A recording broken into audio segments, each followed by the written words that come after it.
You are listening to the Aging Starts Now podcast, where it's all about responding with confidence to the legal, financial, and personal challenges created by a disability, unexpected illness, or aging in general. Join us weekly as elder law attorneys Barbara McGinnis and Chris Johnson, along with other members of the Johnson McGinnis Elder Care Law and Estate Planning team, talk about the tools, techniques, strategies, and services that will make the elder care journey easier for everyone involved. Get ready, because aging starts now.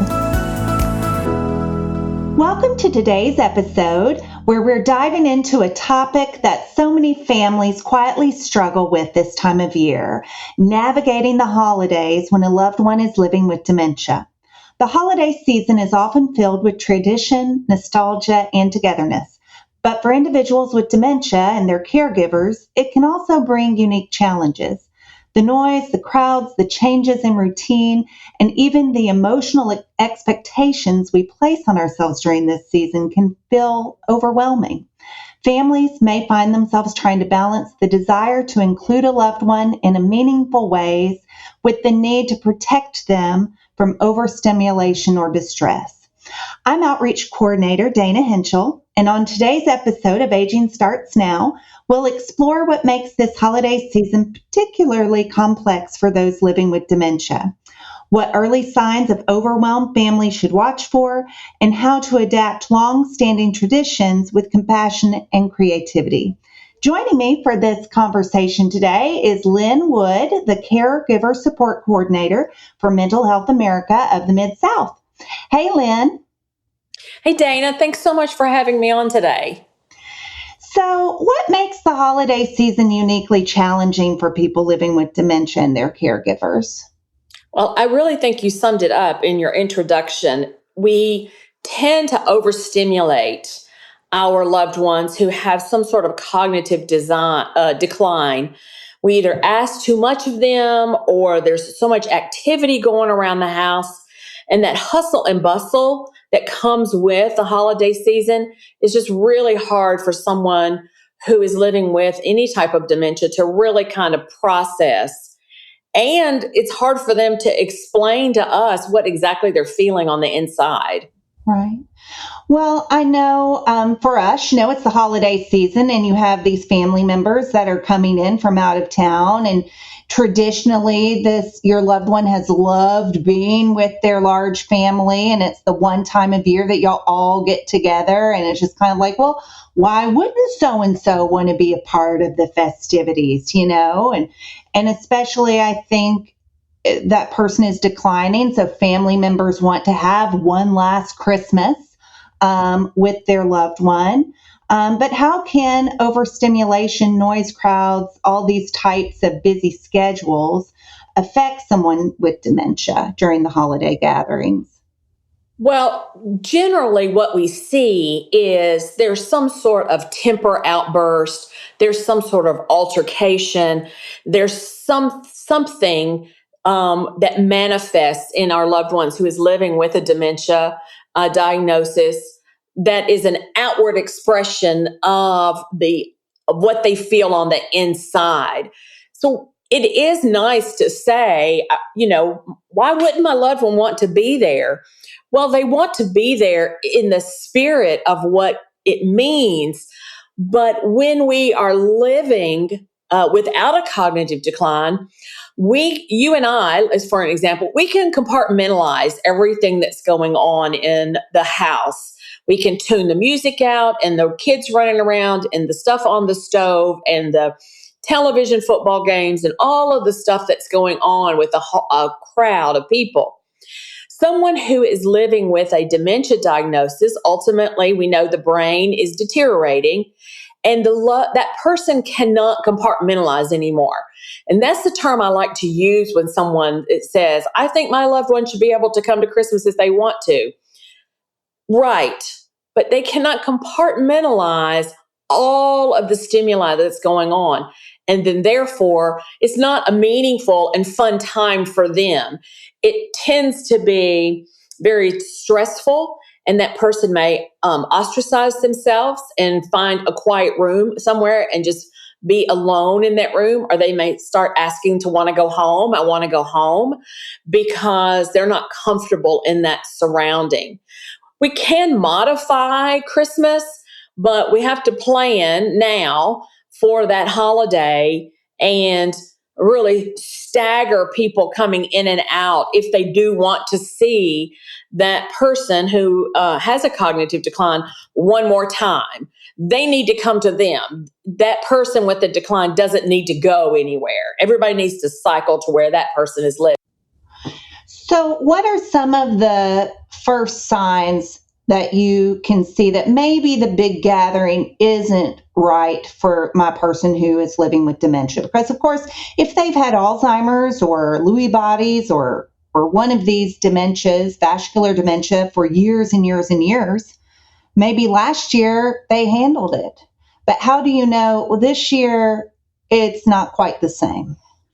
I think you can watch, this disease, Alzheimer's, a slow moving. Lewy body can be faster moving. So depending upon what someone is living with, they're changing, and the patterns of change is going to be different. And I think you have to watch and be around the people. You really need to rely on the people who are in those loved ones' lives all the time, not the out of town guests, or the grandchildren or nieces or whatever that come once or twice a year.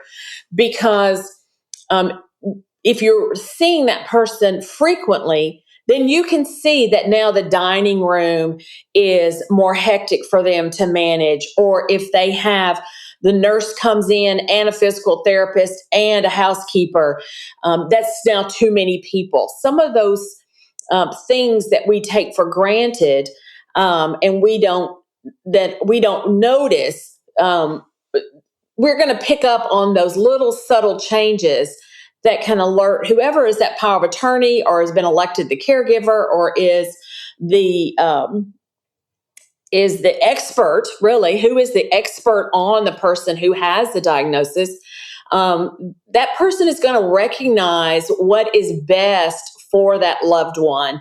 And people may not like that decision, but, that's not their job. We really have to make sure, because the damage, really, Dana, the damage that's done if we insert someone who has a cognitive decline into hustle and bustle and they can't manage it, then the fallout is really much worse than just saying, Grandpa can't go to the house or can't go to the Christmas recital this year, even though we did last year. But this year, that's just not going to be doable. And so you really do need to rely on the person who is involved in that person's life every day, whether it's a hired hand or if it is a family member or if it is, the adult day stays director. Whoever is seeing that person the most is going to be able to give you that accurate information that this is going to be okay or this is not going to be okay if that person travels or goes to a big Christmas gathering. Right. Hope that makes sense. It does. It does. So what kind of adjustments could someone make to maybe that person can't make it to the big family dinner, but maybe there are some other little Christmas or holiday activities that they can participate in. So what kind of suggestions do you have for that? Yeah, I think that's great. I think that if we are going to take someone out of their routine and daily environment and insert them into my house, let's say, then what can I do? Well, what I would do is I would not have on Christmas music and the television.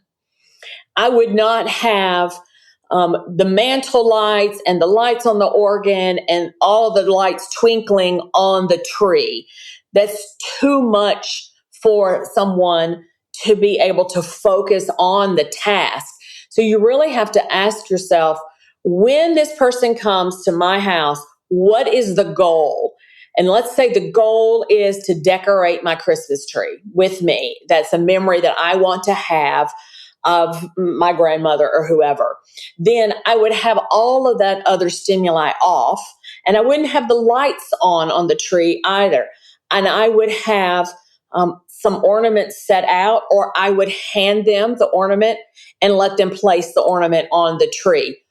Or you could reverse it and set out some ornaments and say, grandmother, can you hand me the next ornament? And let her hand me the ornament. And that could be then something that we do together. If it's wrapping Christmas presents, then the loved one that comes over maybe is just in charge of the bows and sticking the bows on there or holding the tape. What are the traditions that are important to your family? And that would be, then how do we modify, instead of laying out all of the Christmas presents and then grandmother has to pick the one she wants to wrap, that we hand her the specifics that we want. Same thing with meals. They can enjoy the meal, but let's not have them go through the buffet line and pick that's too many choices for that person. So do their plate first and have them sit down and get them focused on that meal. Then if there is other activity going on in the background, they need to be facing a wall where they can't see all of the hustle and bustle that's going on behind them. So they can be sitting at the table and maybe they're looking out a window so they can just see the outside, but not seeing all the activity that's happening in the kitchen itself, which can then become very distracting for that person. So you have to look at what is it that you want that person to experience, or what do you want to experience with your loved one? And then when that job is over, then that's it. We take our loved one back home, or we let them go to a nice quiet spot in the house in a recliner and then relax, or so that then they can kind of decompress a little bit. Right. I think these are all great suggestions, Lynn. And I know that with Mental Health America, you work with a lot of different families. And what do you do to help families communicate these expectations or boundaries with other family members to avoid guilt or misunderstandings? And I know that families can be difficult during the holidays, even under normal circumstances. But do you have any pointers for that? You used a good term, setting boundaries. I've recently made some changes in how I celebrate holidays because I was doing something because I felt like it was expected of me to do, not that I wanted to do it. And then when I just really said, okay, you know what, this is not something that is going to give me joy. So I said, you have to set those boundaries. And I think that a lot of times we over-explain to people about why grandmother or grandfather is not going to be at the Christmas function anymore. And we really don't have to explain it. It can just be a simple text message, or you can send out a group text or a group email that says, hey, grandmother is going to be at my house, and, these two people can come at 11:30. This next group comes at 12:45. This next group comes at 1:15, and you rotate people in and around. And I think, they can do it, but it's going to have to be done this way. And so however your family communicates and shares information about grandmother or grandfather or whoever, that's the way you do it. And then you put something nice in there. They can contact me for suggestions. There's things with Alzheimer's Tennessee. You there with Johnson McGinnis has information. There's resources out here. And I technically don't mind being the bad guy, So, I've sent emails before that says, I met with so-and-so and we don't need to have a family Christmas this year, or travel is not going to be successful, so let's not do it. Mm-hmm. And then, people who get those emails, unfortunately, they need to understand it's not personal. It's not like we're trying to ostracize your grandmother or grandfather from anyone. It's just that things have changed and you have to deal with their reality and what they can deal with, because they're the one, and I say this a lot with the dementia, us caregivers on the outside, us remaining family members, we have the cognitive ability to change and adjust. The person whose brain is dying because of a dementia diagnosis, they don't have the ability to adjust. So we're asking them to maintain something that they don't have the ability to do anymore. And that's just not fair. And it's just, it could be torture, to inflict that kind of, expectation on someone who cannot cognitively process all of it anymore. Right, right. So, what is the one piece of advice you would give to families who are struggling with letting go of these traditions? Because, of course, I mean, you want your loved one to be successful, and you want to accommodate them so that they're comfortable in any situation, but you too are having to let go of some things and grieve some things and say goodbye to some things. So, what do you tell families to give them comfort who are struggling with that? Well, I think that when you're looking and working with someone who is living with a dementia, I like the phrase less is more. We can make really great memories out of a simple tradition. One tradition is, if it's done meaningful and it's not causing, I don't like the word necessarily turmoil, but if it's not causing the person with the dementia to be overstimulated or to be put on the spot, really, to do more than what they could do. So I think it is looking at the traditions that you have and looking at the ones that are the most meaningful. You can still have Christmas. Let's say your loved one is living in a community setting. You can still have Christmas. There's going to be Christmas trees all over the place wherever your loved one is living. You can go there, and then that way, that person's routine and environment is not changed. So they might be able to handle Christmas a little bit better than if we take our loved one out of their familiar surroundings and put them into a home that they don't recognize much anymore. So you really have to look at the tradition that's the most valuable, and how do we tweak that one? You also have to give yourself permission, Dana. You said the word grieve. It's called ambiguous loss. You are grieving the loss of something that is precious to you. Those memories, journal them, tell stories, take pictures, write a children's book about your experience. But then use this time to make new traditions with new family members that maybe have come into the family. And you can start brand new traditions that don't involve necessarily this person. At the end of someone's journey, the journey is going to be over. And that journey is going to be over because our loved one who is living with a dementia is going to pass away. What are we left with? Are we left with the memories that we made the best of each situation that we could? Or are we going to be left with I didn't get to do all of this stuff that I wanted to do? And so hopefully it's going to be the memories of the little changes that are made in order to make everybody have a successful and joyous holiday. And that's going to be the memory that sustains us, not that we got our feelings hurt because Grandpa couldn't come and stay with us overnight anymore and be there when Santa Claus came in the morning. So, you have to, the reality of it is things are changing. Things are changing, and we have to adjust with those changes. And the holidays are very hard to do. This is a great idea for a podcast because this is a question I get a lot this time of year. Right. So I think you have given some great advice and some wonderful tips, doable tips for families today. Is there any other parting words or thoughts you would like to share as we wrap up for today? I think that it would just be make happy memories. When the journey is over, Do you want to remember all the caregiving part of the job, or do you want to remember all of the activities and the fun of the holidays?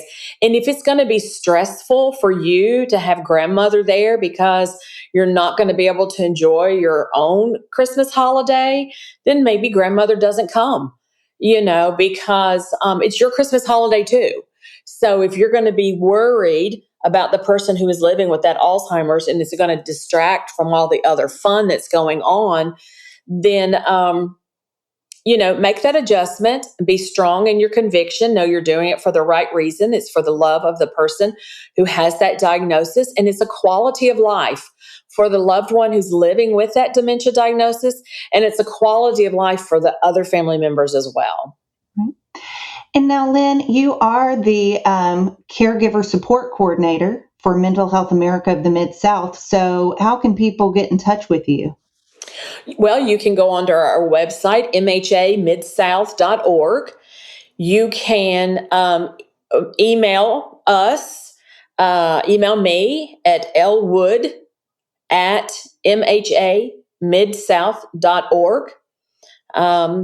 And I think you can even Google Mental Health America of the MidSouth, and we'll pop right up.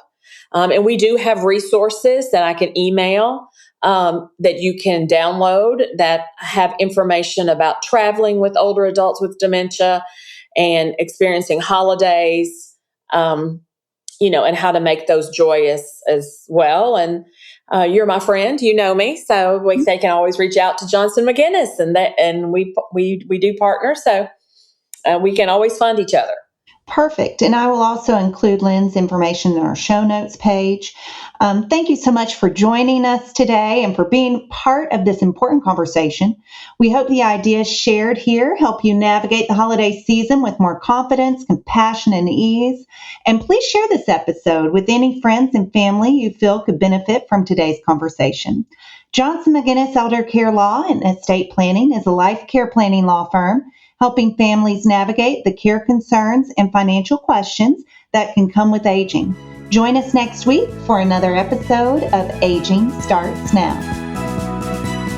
Thank you for listening to the Aging Starts Now podcast. For more information about today's show, visit tn-elderlaw.com, click on the Free Resources tab, and then click on Aging Starts Now. You'll find the show notes there. And while you're at it, why not check out all the free resources available at tn-elderlaw.com. Document downloads, the Johnson McGinnis blog, educational videos, informative articles, helpful links, a TV show, and more. It's all there, free for the taking. If you enjoy listening to the Aging Starts Now podcast, please subscribe, rate the show, or leave us a review. It's easy to do on whatever app you use to listen. We would love your feedback on the show. Aging Starts Now. We'll be back next week with more candid discussions about the challenges created by aging, disability, and unexpected illness.